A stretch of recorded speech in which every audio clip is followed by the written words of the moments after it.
Hello retro gamers and welcome to a new episode of Sunday Quickies. If you're new around these here parts, in Sunday Quickies we need a couple of things. One, we need a retro gaming subject we can look into. Two, we need it to be a Sunday, although it's actually a Saturday right now, don't tell anyone, but time zones and stuff, no one will notice. And three, low production values.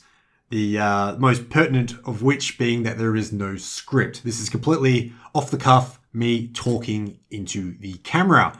So today we have a Sunday Quickie that is probably the most Sunday Quickies of Sunday Quickies. I actually wasn't going to release a video at all this weekend. I released 3 videos last week and I'm a little bit burnt out, but there's this project I've been following, which is what this video is about. And a playable demo just got released today, I think as of like 8 or 9 hours ago as of recording. So this is what Sunday Quickie was supposed to be all about. Just being right there on the forefront of all the new happenings in the retro gaming landscape. So enough jibber jabber, let's have a look at the web page. Wrong page. Okay, here we go. Overjump Rally. So just to simplify things, Overjump Rally is a fan remake project of the original Sega Rally, which was originally in the arcades as well as the Sega Saturn. I own it on the Dreamcast, but don't have enough room for an arcade machine or a Sega Saturn, apparently. For some reason, I don't have one of those in my collection. Not really sure why. I guess I should change that. Anyway, that's unrelated. Basically, this guy, it's a one-man show. He wants to make a high-definition, new-gen graphic remake, and I think basically his wish is that Sega pick up on the project. So, the man of the hour is Alessandro. Yes, I don't want to offend anyone. I'm not even going to try to pronounce that, but pretty sure I have Alessandro.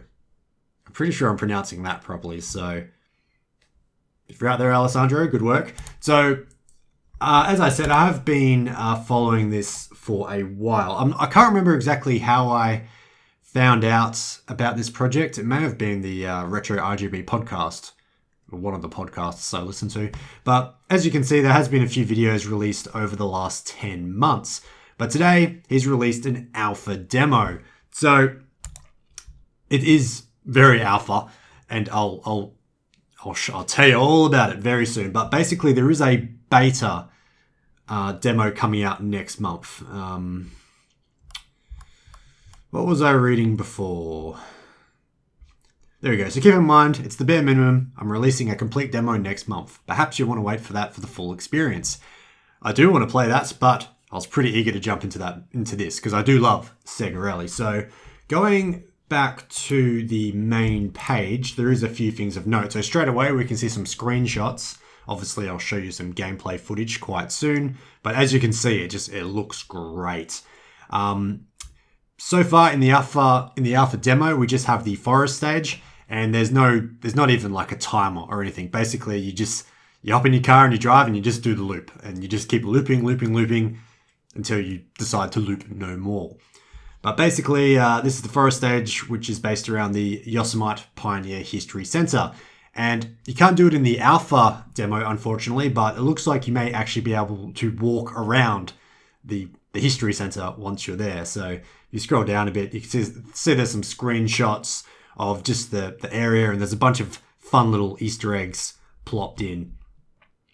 So this is what I was saying before about hopefully Sega will take on the project. He says they have a very open-minded policy regarding indie games based on its IP, which is great, unlike Nintendo, screw them. But both Sonic Mania and Streets of Rage 4 started as unofficial fan projects. So, I can tell you straight away that even this alpha demo looks very promising. So Sega execs, pay attention. But we'll scroll down a bit to show off a couple of screenshots. So it looks like you can actually go straight into the visitor center. Hopefully we'll be able to do this in the beta demo. And there's an arcade. So whether you can actually play the arcade, I don't know. But supposedly this setting has actually been based in 1995, which is when Sega Rally came out. So, there's a bit of a nostalgic factor there, I guess. But, you can see there's a couple of Easter eggs scattered around. you can see this area from when you start racing, but all I could see were some Sega Saturn flags. So yeah, last thing I'll show you before I bring up the game footage is the official trailer, which as you can see, 3rd of September. Then actually you probably can't see the date down here because my fat head's probably in the way, but also says 3rd of September. Wow, I'm actually on top of things for once. Wasn't even going to release a video today. But the cool thing is, in this trailer, I'll just mute this, he shows the original gameplay at the same time. So it's basically, it's a one-for-one recreation. So, not sure if I've emphasized that enough, but yeah, as you can see, it's pretty cool.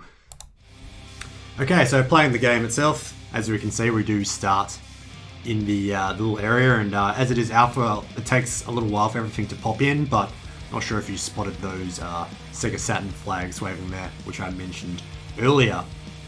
Now, I have a pretty powerful computer, and I bought a brand new RTX 3070 very recently, because I finally could, but I mean, simply this game chugs, but it is an alpha release, so I'm hoping that the performance issues will be fixed by at least the beta release, but that still will be a beta release. But as you can see,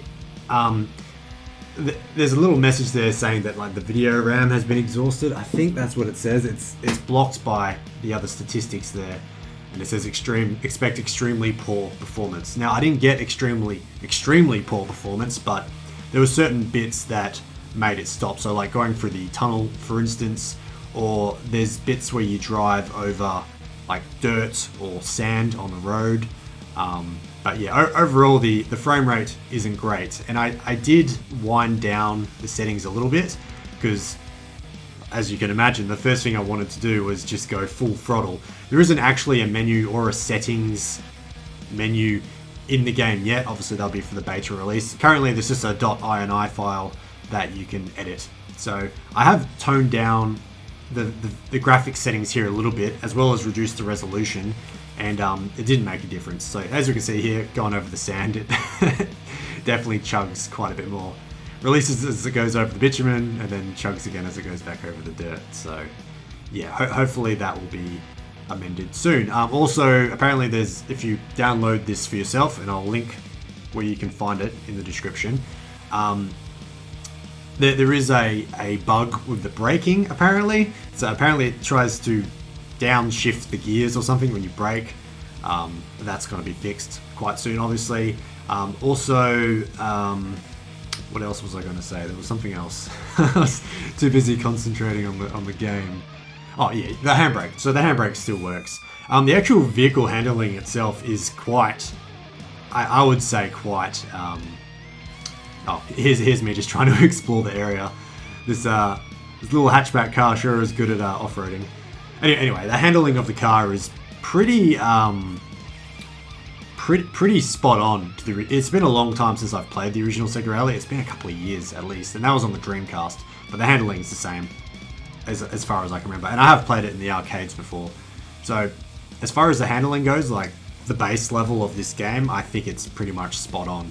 Another thing that would be cool if there was some sort of vehicle reset, because as you can see here, I'm stuck. So yeah, but yeah, you can, yeah, as you see there, quite just briefly, you can change the view, but yeah, not much at the moment. But I was excited that there is a playable demo at least. And expect another video when the beta comes out. I'm especially looking forward to just walking around and exploring the visitor center and whatnot, and checking out all the Easter eggs. So hopefully that's included in the beta version. So follow them on Twitter. Follow me on Twitter, please.